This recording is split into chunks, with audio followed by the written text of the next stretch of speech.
Welcome and thank you for watching today's training video. My name is Rita Peterson and I am the Wellness Coordinator for Northside Independent School District. Hi, my name's Rosie and I'm a dietetics student here at the University of Texas in San Antonio. Today we're going to be going over fruits, vegetables, and heavenly whole grains. It's brought to you by Building a Healthy Temple Nutrition Curriculum, partnered with the San Antonio Food Bank. So for the first recipe we're doing is the basic whole wheat pancakes. We've got 2 cups of whole wheat flour, which, going back to whole grain, my plate tells us we want to have at least half of what we consume from the whole grain group, at least half to be whole grain. So when using whole grain flour, the difference is that it still has all 3 layers of the actual grain. So you will have the bran, the germ, and the endosperm. In the bran and the germ, that's where you will find all the fiber, B vitamins, and iron. In refined flour, whenever the first 2 layers are taken out, they are put back. So you will have that iron and B vitamins put back, however, the fiber is not. Fiber is beneficial. It has a lot of health benefits. It helps with with some digestive issues, and it also helps lower the risk of cardiovascular disease. It also helps you feeling full, keeps you feeling fuller. So eating whole grains rather than refined grains may lower the risk of the following chronic illnesses. Stroke can be reduced by 30 to 36%. Type 2 diabetes can be reduced by 21 to 30%. And heart disease can be reduced by 25 to 28%. So the second ingredient in this recipe is 1 teaspoon of baking powder. We also have 1/2 teaspoon of baking soda. So you're just going to want to add that, and you're also going to want to add your sugar, and you're also going to add your buttermilk as well. So we have 1 cup.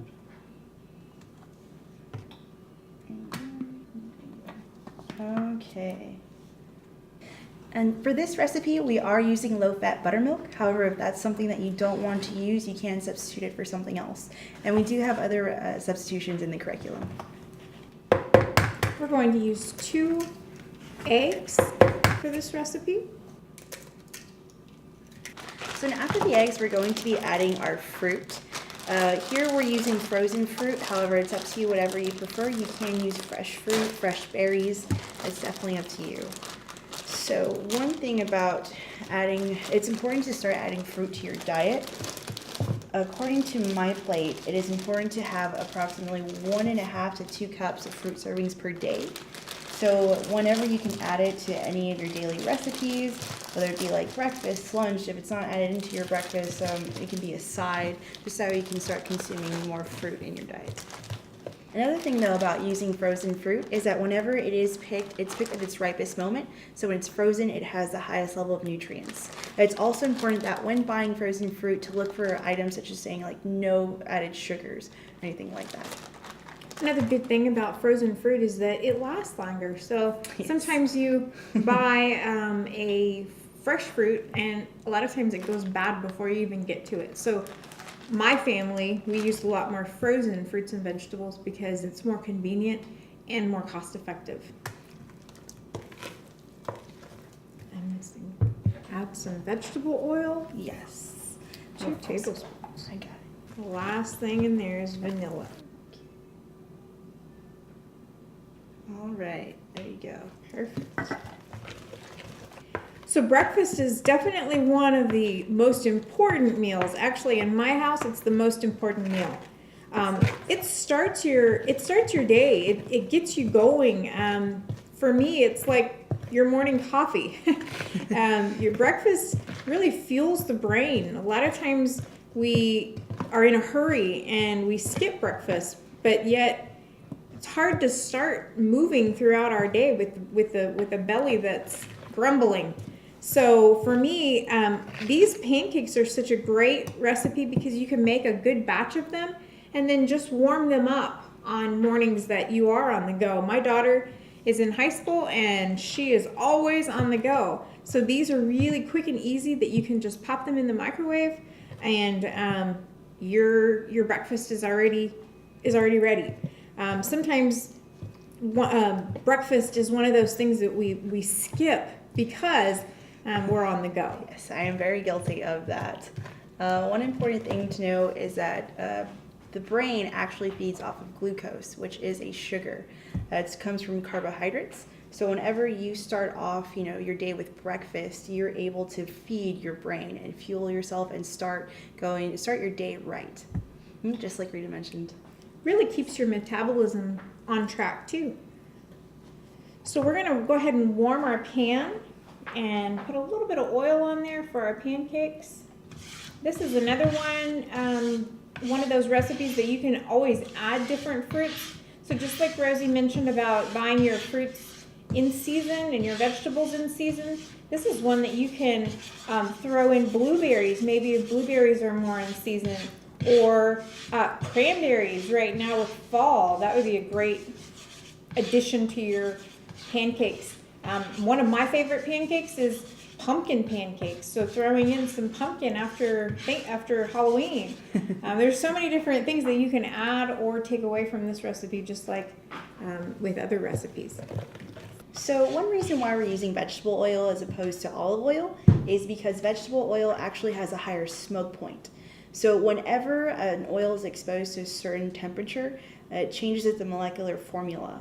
For example, olive oil actually has a lower smoke point. So if you use high heat, for example, which we were going to do for these pancakes, it will change the molecular structure and it will create free radicals, which over time and more exposure can cause cancer.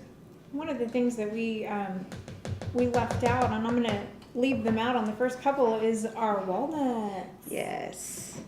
So when adding walnuts to this pancake, it's a great way to add protein and omega-3 fatty acids. So when adding walnuts, it's recommended, based off of gender and physical activity levels, that you consume anywhere between 5 to 6.5 ounces of protein per day.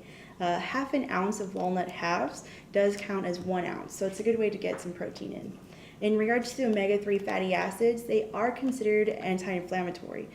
Most Americans consume more omega-6s, which cause inflammation in the body. And if you don't have the omega-3 to balance it out, it can lead to chronic diseases over time. And one tip, if you're not familiar with making pancakes, is wait for the little bubbles on the pancakes. That's one great indication that your pancakes are ready to be flipped. And we're using like a medium heat for these pancakes. One of the things I want to mention about your fruits and vegetables is when you are consuming your fruits and vegetables, make sure that you're washing your fruits and vegetables well. That's true. We did use frozen fruit for this recipe, but when you buy fresh fruits and vegetables, it's important to consume them, but make sure that you're washing them, because there are, they call them the dirty dozen, and those are going to be your apples, celery, sweet bell peppers, peaches, strawberries, nectarines, grapes, spinach, lettuce, cucumbers, blueberries, potatoes, and kale, collard greens. These 12 fruits and vegetables oftentimes are imported, and whenever they're imported, some of the pesticides our immune system is not used to, so it can cause illness. So it's really important to make sure that you are washing your fruits and vegetables. In your curriculum, you'll see that the fruit wash, or fruit and veggie wash, is really, really simple. You're going to use 1 teaspoon of vinegar to water, and you're going to just soak your fruits and vegetables in there for about 3 minutes, and you're just going to kind of swish them around in there. And that's a great fruit and veggie wash for your fruits and veggies. Another tip on buying your fruits and vegetables is, again, buying in season. That's less expensive, plus fresh, but also keep in mind that your local farmers markets also will have your in-season fruits and vegetables to purchase as well. So as previously mentioned, we are emphasizing whole grain and whole grain flour used for this recipe. One thing to keep in mind, though, is that when you are shopping for ingredients or for food items that are whole grain, you need to look at the ingredients list and make sure that it reads whole grain wheat flour. Usually there are items that are not whole grain and they will read saying multigrain, semolina, stone ground, 100% wheat, wheat flour, cracked wheat, 7 grain, or durum wheat. They're usually, again, not a whole grain. And those that are not going to be a whole grain at all will just say enriched flour, degerminated cornmeal, bran, and wheat germ. One other thing to keep in mind is that color is not an indication of whole grain. Typically, we like to distinguish our grains. Whole grain is the darker, more brownish one, and flour, enriched flour, is just white. Again, color is not going to be an indication. So when you're teaching the other members of your church, just remember to cover these topics. First, it's going to be the importance of breakfast, and it's going to be whole grains and their different parts and their health benefits.